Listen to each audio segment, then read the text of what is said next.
The Lord said to Moses, "Give the following instructions to the priests, the descendants of Aaron. A priest must not make himself ceremonially unclean by touching the dead body of a relative. The only exceptions are his closest relatives, his mother or father, son or daughter, brother, or his virgin sister who depends on him because she has no husband. But a priest must not defile himself and make himself unclean for someone who is related to him only by marriage. The priests must not shave their heads, or trim their beards, or cut their bodies. They must be set apart as holy to their God, and must never bring shame on the name of God. They must be holy, for they are the ones who present the special gifts to the Lord, gifts of food for their God. Priests may not marry a woman defiled by prostitution, and they may not marry a woman who is divorced from her husband, for the priests are set apart as holy to their God. You must treat them as holy because they offer up food to your God. You must consider them holy because I, the Lord, am holy, and I make you holy. If a priest's daughter defiles herself by becoming a prostitute, she also defiles her father's holiness, and she must be burned to death. The high priest has the highest rank of all the priests. The anointing oil has been poured on his head, and he has been ordained to wear the priestly garments.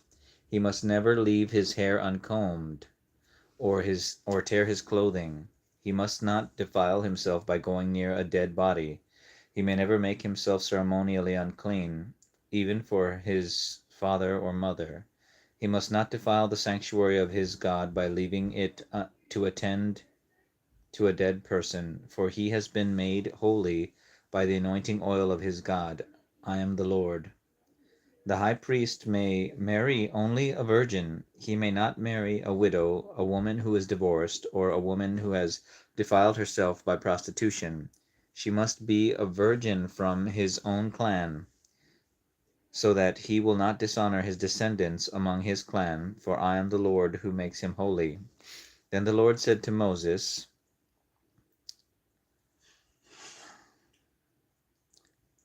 "Give the following instructions to Aaron in all future generations. None of your descendants who has any defect will qualify to offer food to his God.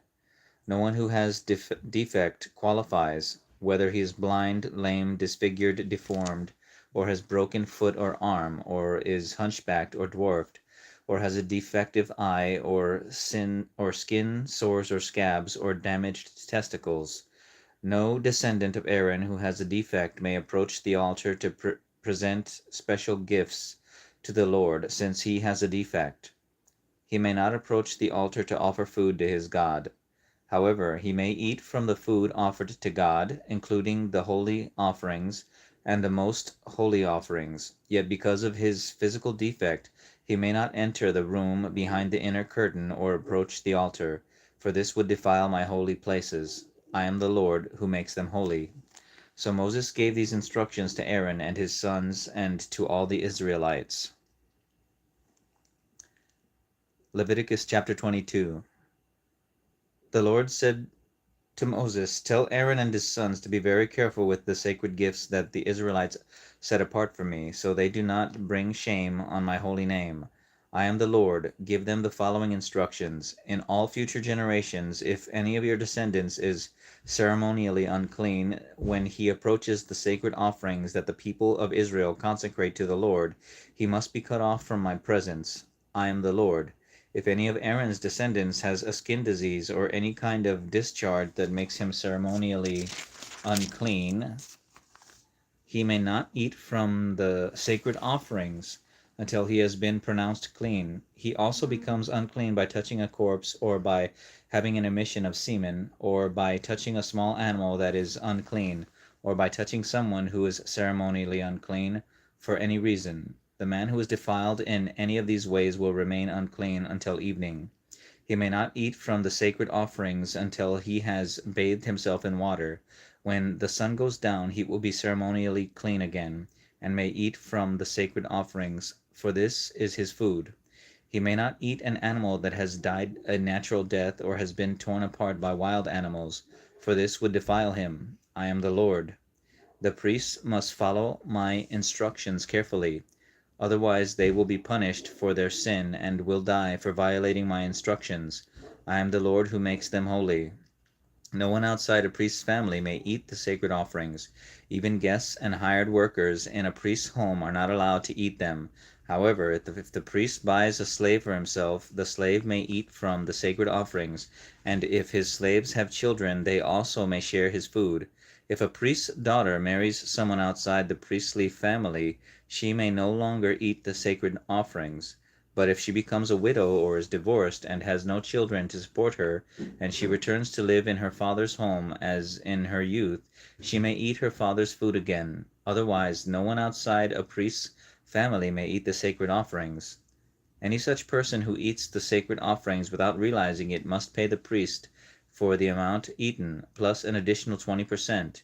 The priests must not let the Israelites defile the sacred offerings brought to the Lord by allowing unauthorized people to eat them. This would bring guilt upon them and require them to pay compensation. I am the Lord who makes them holy. And the Lord said to Moses, Give Aaron and his sons and all the Israelites these instructions, which apply both to native Israelites and to the foreigners living among you. If you present a gift as a burnt offering to the Lord, whether it is to fulfill a vow or is a voluntary offering, you will be accepted only if your offering is a male animal with no defects. It may be a bull, a ram, or a male goat. Do not present an animal with defects, because the Lord will not accept it on your behalf.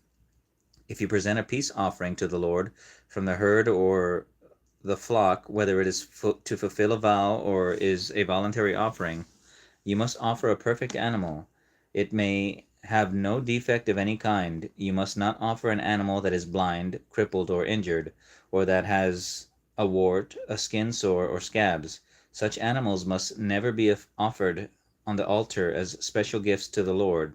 If a bull or lamb has a leg that is too long or too short, it may be offered as a voluntary offering, but it may not be offered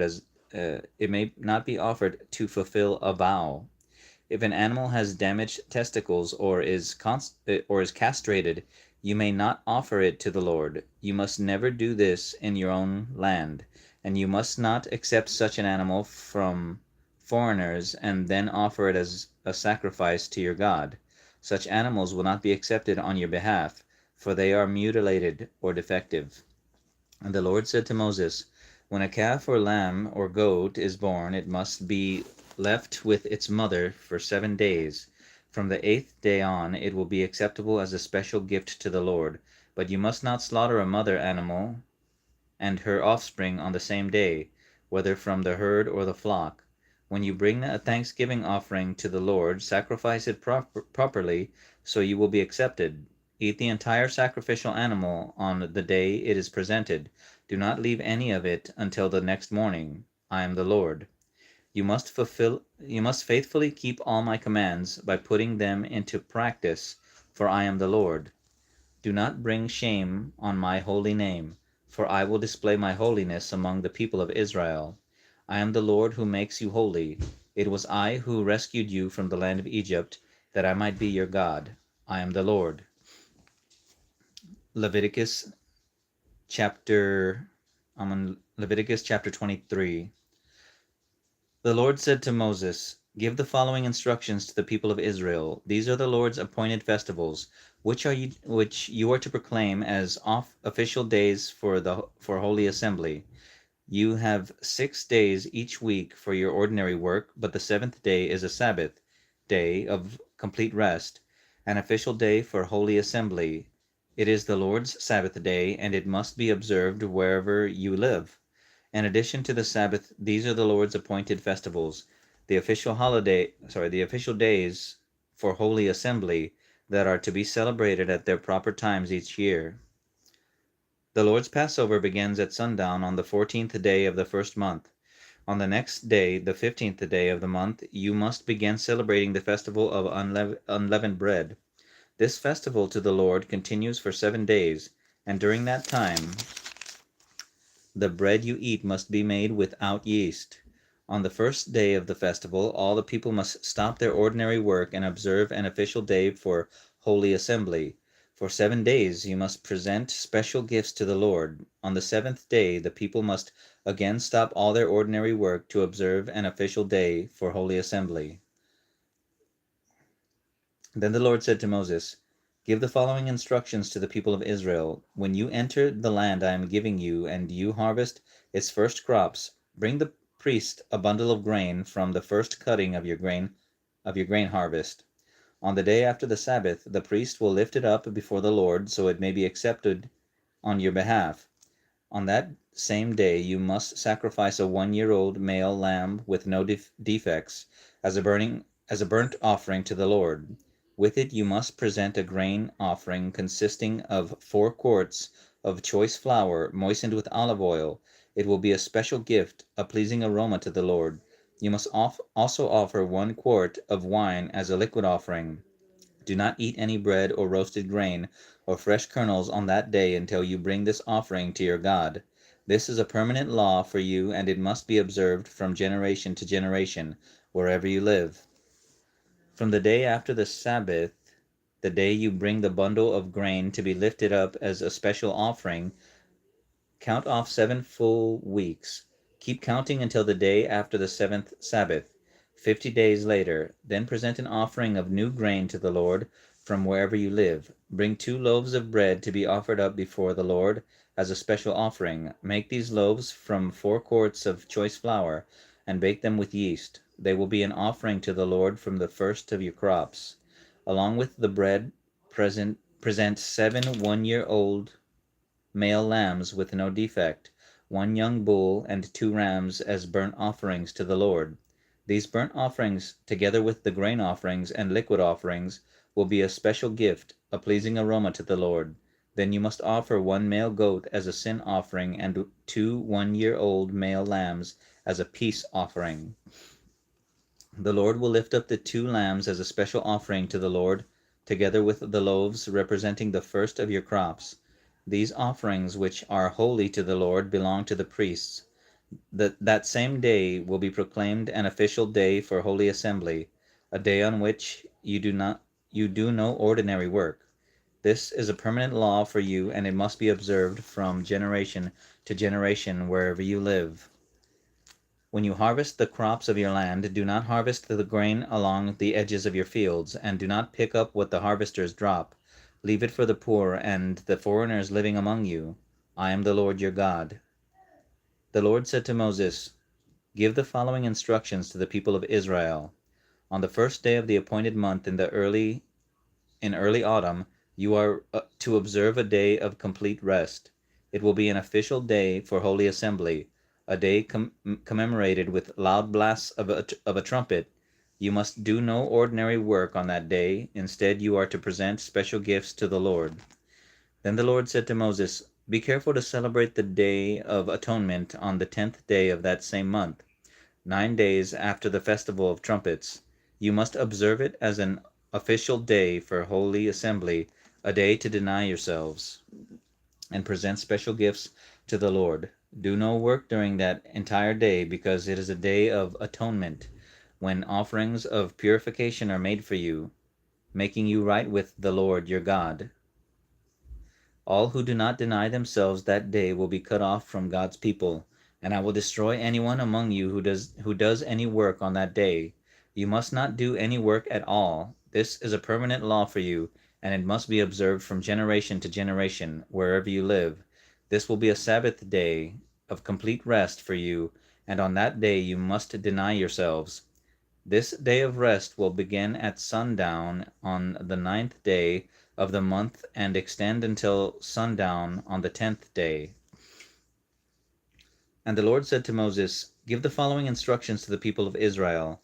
Begin celebrating the festival of shelters on the 15th day of the appointed month, 5 days after the Day of Atonement. This festival to the Lord will last for 7 days. On the first day of the festival, you must proclaim an official day for holy assembly when you do no ordinary work. For 7 days you must present special gifts to the Lord. The 8th day is another holy day on which you present your special gifts to the Lord. This will be a solemn occasion, and no ordinary work may be done that day.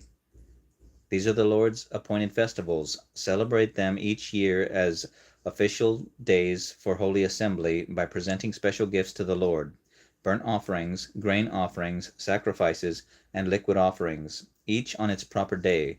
These festivals must be observed in addition to the Lord's regular Sabbath days, and the offerings are in addition to your personal gifts. The offerings you give to fulfill your vows, and the voluntary offerings you present to the Lord. Remember that this 7-day festival to the Lord, the Festival of Shelters, begins on the 15th day of the appointed month. After you have harvested all the produce of the land, the first day and the 18th day of the festival will be days of complete rest. On the first day, gather branches from magnificent trees, palm fronds, boughs from leafy trees, and willows that grow by the streams. Then celebrate with joy before the Lord your God for 7 days. You must observe this festival to the Lord for 7 days every year.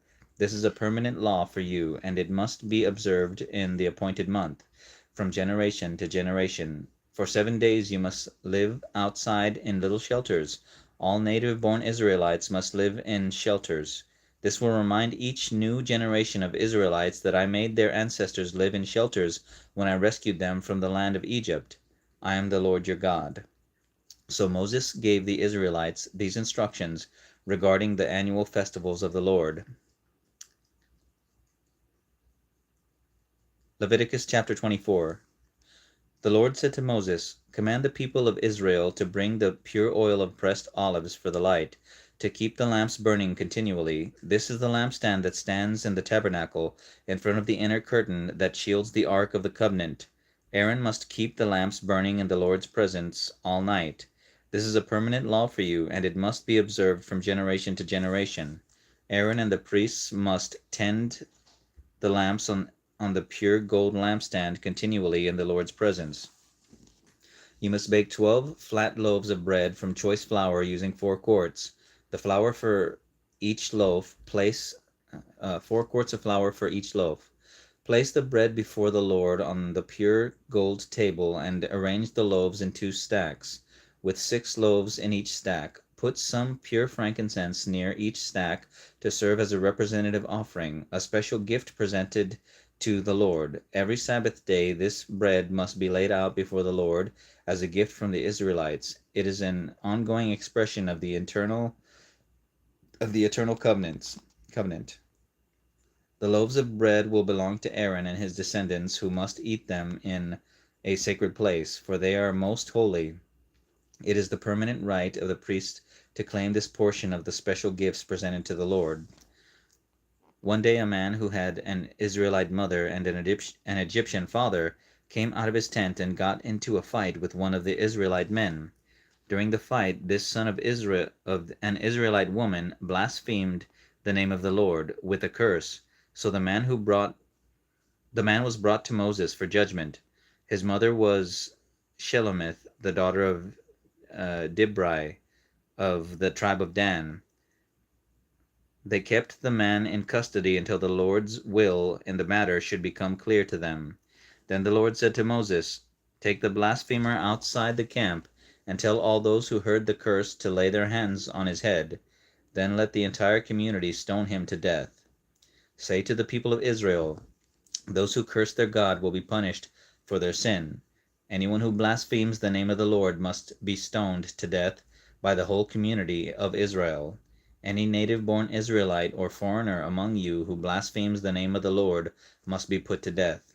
Anyone who takes another person's life must be put to death. Anyone who kills another person's animal must pay for it in full, a live animal for the animal that was killed. Anyone who injures another person must be dealt with according to the injury inflicted. A fracture for a fracture, an eye for an eye, a tooth for a tooth. Whatever anyone does to injure another person must be paid back in kind. Whoever kills an animal must pay for it in full, but whoever kills another person must be put to death. This same standard applies both to native-born Israelites and to the foreigners living among you. I am the Lord your God. After Moses gave all these instructions to the Israelites, they took the blasphemer outside the camp and stoned him to death. The Israelites did just as the Lord had commanded Moses. Leviticus chapter 25. While Moses was on Mount Sinai, the Lord said to him, "Give the following instructions to the people of Israel. When you have entered the land I am giving you, the land itself must observe a Sabbath rest before the Lord every 7th year. For 6 years you may plant your fields and prune your vineyards and harvest your crops, but during the seventh year the land must have a Sabbath year of complete rest. It is the Lord's Sabbath. Do not plant your fields or prune your vineyards during that year, and don't store away the crops that grow on their own or gather the grapes from your unpruned vines. The land must have a year of complete rest, but you may eat whatever the land produces on its own during its Sabbath. This applies to you, your male and female servants, your hired workers, and the temporary residents who live with you. Your livestock and wild animals in your land will also be allowed to eat what the land produces. In addition, you must count off 7 Sabbath years, 7 sets of 7 years, adding up to 49 years in all. Then on the Day of Atonement in the 50th year, blow the ram's horn loud and long throughout the land. Set this year apart as holy, a time to proclaim freedom throughout the land for all who live there. It will be a jubilee year for you, when each of you may return to the land that belonged to your ancestors and return to your own clan. This 15th year will be a jubilee for you. During that year you must not plant your fields or store away any of the crops that grow on their own, and don't gather the grapes from their unpruned vines. It will be a jubilee year for you, and you must keep it holy. But you may eat whatever the land produces on its own. In the year of jubilee each of you may return to the land that belonged to your ancestors. When you make an agreement with your neighbor to buy or sell property, you must not take advantage of each year. When you buy land from your neighbor, the price you pay must be based on the number of years since the last jubilee. The seller must set the price by taking into account the number of years remaining until the next year of jubilee. The more years until the next jubilee, the higher the price. The fewer years, the lower the price. After all, the person selling the land is actually selling you a certain number of harvests.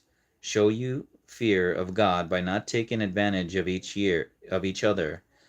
I am the Lord your God. If you want to live securely in the land, follow my decrees and obey my regulations. Then the land will yield large crops, and you will eat your fill and live securely in it. But you might ask, what will we eat during the 7th year, since we are not allowed to plant or harvest crops that year? Be assured that I will send my blessing for you in the 6th year, so the land will produce a crop large enough for 3 years. When you plant your fields in the 18th year, you will still be eating from the large crop of the 6th year. In fact, you will still be eating from that large crop when the new crop is harvested in the 9th year. The land must never be sold on a permanent basis, for the land belongs to me. You are only foreigners and tenant farmers working for me. With every purchase of land, you must grant the seller the right to buy it back. If one of your fellow Israelites falls into poverty and is forced to sell some family land, then a close relative should buy it back for him. If there is no close relative to buy the land, but the person who sold it gets enough money to buy it back, he then has the right to redeem it from the one who bought it. The price of the land will be discounted according to the number of years until the next year of Jubilee. In this way, the original owner can then return to the land. But if the original owner cannot afford to buy back the land, it will remain with the new owner until the next year of Jubilee. In the Jubilee year, the land must be returned to the original owners so they can return to their family land. Anyone who sells a house inside a walled town has the right to buy it back for a full year after its sale. During that year, the seller retains the right to buy it back, but if it is not bought back within a year, the sale of the house within the walled town cannot be reversed. It will become the permanent property of the owner. It will not be returned to the original owner in the year of Jubilee. But a house in a village, a settlement without fortified walls, will be treated like property in the countryside.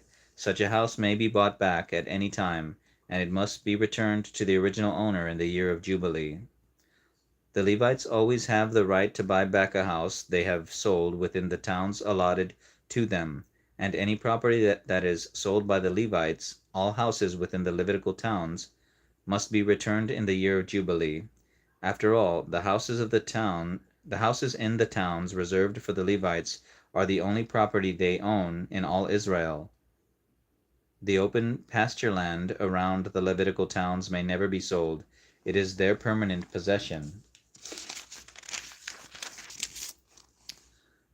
If one of your fellow Israelites falls into poverty and cannot support himself, support him as you would a foreigner or a temporary resident, and allow him to live with you. Do not charge interest or make a profit at his expense. Instead, show your fear of God by letting him live with you as your relative. Remember, do not charge interest on money you lend him, or make a profit on food you sell him. I am the Lord your God, who brought you out of the land of Egypt, to give you the land of Canaan, and to be your God. If one of your fellow Israelites falls into poverty and is forced to sell himself to you, do not treat him as a slave. Treat him instead as a hired worker, or as a temporary resident who lives with you, and he will serve you only until the year of Jubilee. At that time he and his children will no longer be obligated to you, and they will return to their clans and go back to the land originally allotted to their ancestors. The people of Israel are my servants, whom I brought out of the land of Egypt, so they must never be sold as slaves. Show your fear of God by not treating them harshly. However, you may purchase male and female slaves from among the nations around you. You may also purchase the children of temporary residents who live among you, including those who have been born in your land. You may treat them as your property, passing them on to your children as a permanent inheritance. You may treat them as slaves, but you must never treat your fellow Israelites this way. Suppose a foreigner or temporary resident becomes rich while living among you. If any of your fellow Israelites fall into poverty and are forced to sell themselves to such a foreigner or to a member of his family, they still retain the right to be bought back, even after they have been purchased. They may be bought back by a brother, an uncle, or a cousin. In fact, anyone from the extended family may buy them back. They may also redeem themselves if they have prospered. They will negotiate the price of their freedom with the person who bought them. The price will be based on the number of years from the time they were sold until the next year of Jubilee, whatever it would cost to hire a worker for that period of time. If many years still remain until the Jubilee, they will repay the proper portion of what they received when they sold themselves. If only a few years remain until the year of Jubilee, they will repay a small amount for their redemption. The foreigner must treat them as workers hired on a yearly basis. You must not allow a foreigner to treat any of your fellow Israelites harshly. If any Israelites have not been bought back by the time of the year of Jubilee arrives, they and their children must be set free at that time. For the people of Israel belong to me. They are my servants whom I brought out of the land of Egypt. I am the Lord your God. Leviticus chapter 26. Do not make or set up carved images, or sacred pillars, or sculpted stones in your lands so you may worship them. I am the Lord your God. You must keep my Sabbath days of rest and show reverence for my sanctuary. I am the Lord. If you follow my decrees and are careful to obey my commands, I will send you the seasonal rains. The land will then yield its crops crops, and the trees of the field will produce their fruit. Your threshing season will overlap with the grape harvest, and your grape harvest will overlap with the season of planting grain. You will eat your fill and live securely in your own land. I will give you peace in the land, and you will be able to sleep with no cause of fear. I will rid the land of wild animals and keep your enemies out of your land. In fact, you will chase down your enemies and slaughter them with your swords. 5 of you will chase 100, and 100 of you will chase 10,000. All your enemies will fall beneath your sword. I will look favorably upon you, making you fertile and multiplying your people, and I will fulfill my covenant with you. You will have such a surplus of crops that you will need to clear out the old grain to make room for the new harvest. I will live among you, and I will not despise you. I will walk among you, I will be your God, and you will be my people. I am the Lord your God, who brought you out of the land of Egypt, so you would no longer be their slaves. I broke the yoke of slavery from your neck, so you can walk with your heads held high. However, if you do not listen to me or obey all these commands, and if you break my covenant by rejecting my decrees, treating my regulations with contempt, and refusing to obey my commands, I will punish you. I will bring sudden terrors upon you, wasting diseases and burning fevers that will cause your eyes to fail and your life to ebb away. You will plant your crops in vain because your enemies will eat them. I will turn against you, and you will be defeated by your enemies. Those who hate you will rule over you, and you will run even when no one is chasing you. And if in spite of all this you still disobey me, I will punish you 7 times over for your sins. I will break your proud spirit by making the skies as unyielding as iron, and the earth as hard as bronze. All your work will be for nothing, for your land will yield no crops, and your trees will bear no fruit. If even then you remain hostile toward me and refuse to obey me, I will inflict disaster on you 7 times over for your sins. I will send wild animals that will rob you of your children and destroy your livestock. Your numbers will dwindle, and your roads will be deserted.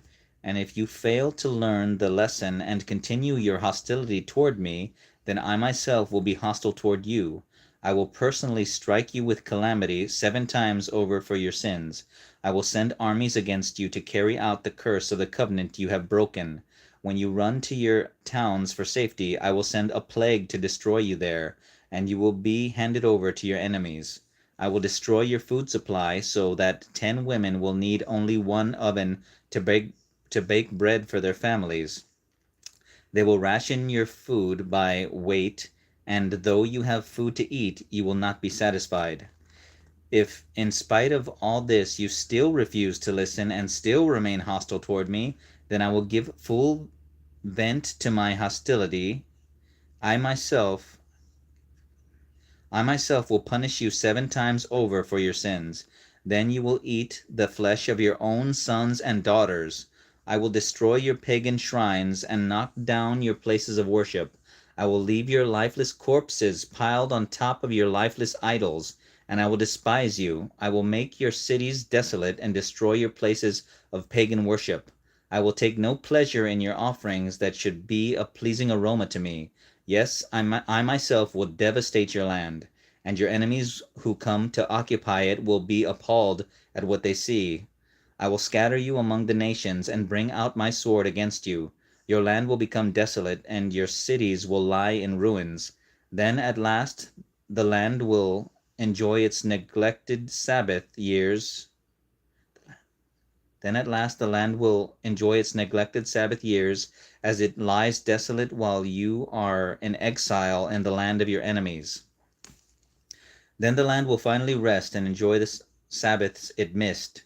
As long as the land lies in ruins, it will enjoy the rest you never allowed it to take every 7th year while you lived in it. And for those of you who survive, I will demoralize you in the land of your enemies. You will live in such fear that the sound of a leaf driven by the wind will send you fleeing. You will run as though fleeing from a sword, and you will fall even when no one pursues you. Though no one is chasing you, you will stumble over each other as though fleeing from a sword. You will have no power to stand up against your enemies. You will die among the foreign nations and be devoured in the land of your enemies. Those of you who survive will waste away in your enemies' lands because of their sins and the sins of their ancestors.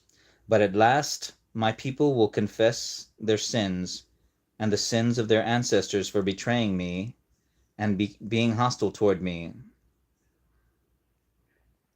When I have turned their hostility back on them and brought them to the land of their enemies, then at last their stubborn hearts will be humbled, and they will pay for their sins. Then I will remember my covenant with Jacob, and my covenant with Isaac, and my covenant with Abraham, and I will remember the land. For the land must be abandoned to enjoy its years of Sabbath rest, as it lies deserted. At last the people will pay for their sins, for they have continually rejected my regulations and despised my decrees. But despite all this, I will not utterly reject or despise them while they are in exile in the land of their enemies. I will not cancel my covenant with them by wiping them out, for I am the Lord their God. For their sakes, I will remember my ancient covenant with their ancestors, whom I brought out of the land of Egypt, in the sight of all the nations, that I might be their God, and I am the Lord. Sorry, let me read that again. I will remember my ancient covenant with their ancestors, whom I brought out of the land of Egypt, in the sight of all the nations, that I might be their God. I am the Lord.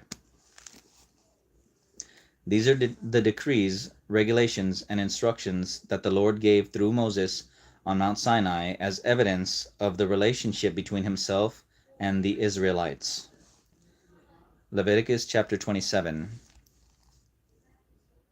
The Lord said to Moses, "Give the following instructions to the people of Israel. If anyone makes a special vow to dedicate someone to the Lord by paying the value of that person, here is the scale of values to be used.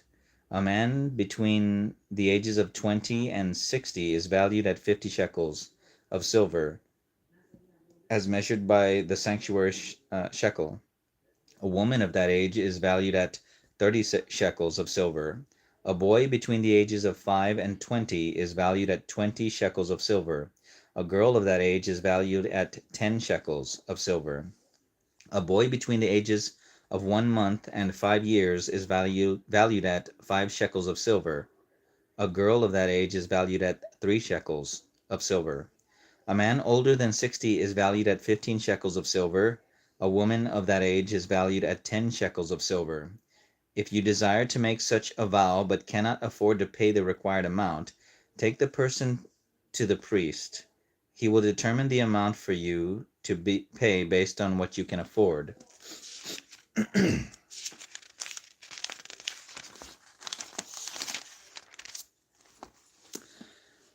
If your vow involves giving an animal that is acceptable as an offering to the Lord, any gift to the Lord will be considered holy. You may not exchange or substitute it for another animal, neither a good animal for a bad one, nor a bad animal for a good one. But if you do exchange one animal for another, then both the original animal and its substitute will be considered holy. If your vow involves an unclean animal, one that is not acceptable as an offering to the Lord, then you must bring the animal to the priest. He will assess its value, and his assessment will be final, whether high or low. If you want to buy back the animal, you must pay the value set by the priest plus 20%. If someone dedicates a house to the Lord, the priest will come to assess its value. The priest's assessment will be final, whether high or low. If the person who dedicated the house wants to buy it back, he must pay the value set by the priest plus 20%. Then the house will again be his. If someone dedicates to the Lord a piece of his family property, its value will be assessed according to the amount of seed required to plant it. 50 shekels of silver for a field planted with 5 bushels of barley seed, If the field is dedicated to the Lord in the year of Jubilee, then the entire assessment will apply. But if the field is dedicated after the year of Jubilee, if the field is dedicated after the year of Jubilee, the priest will assess the land's value in proportion to the number of years left until the next year of Jubilee. Its assessed value is reduced each year. If the person who dedicated the field wants to buy it back, he must pay the value set by the priest plus 20%. Then the field will again be legally his. But if he does not want to buy it back and it is sold to someone else, the field can no longer be bought back. When the field is released in the year of Jubilee, it will be holy, a field specially set apart for the Lord. It will become the property of the priests. If someone dedicates to the Lord a field he has purchased but which is not part of his family property, the priest will assess its value based on the number of years left until the next year of Jubilee. On that day he must give the assessed value of the land as a sacred donation to the Lord. In the year of Jubilee the field must be returned to the person from whom he purchased it and one who inherited it as family property. All the payments must be measured by the weight of the sanctuary shekel, which equals 20 gerahs. You may not dedicate a firstborn animal to the Lord, for the firstborn of your cattle, sheep, and goats already belong to him. However, you may buy back the firstborn of a ceremonially unclean animal by paying the priest's assessment of its worth plus 20%. If you do not buy it back, the priest will sell it at its assessed value. However, anything specially set apart for the Lord, whether a person, an animal, or family property, must never be sold or bought back. Anything devoted in this way has been set apart as holy, and it belongs to the Lord. No person specially set apart for destruction may be bought back. Such a person must be put to death. 1/10 of the produce of the land, whether grain from the fields or fruit from the trees, belongs to the Lord and must be set apart to him as holy. If you want to buy it back, the Lord's tenth of the grain or fruit, you must. If you want to buy back the Lord's tenth of the grain or fruit, you must pay its value plus 20%. Count off every 10th animal from your herds and flocks, and set them apart for the Lord as holy. You may not pick and choose between good and bad animals, and you may not substitute one for another. But if you do exchange one animal for another, then both the original animal and its substitute will be considered holy and cannot be bought back. These are the commands that the Lord gave through Moses on Mount Sinai for the Israelites.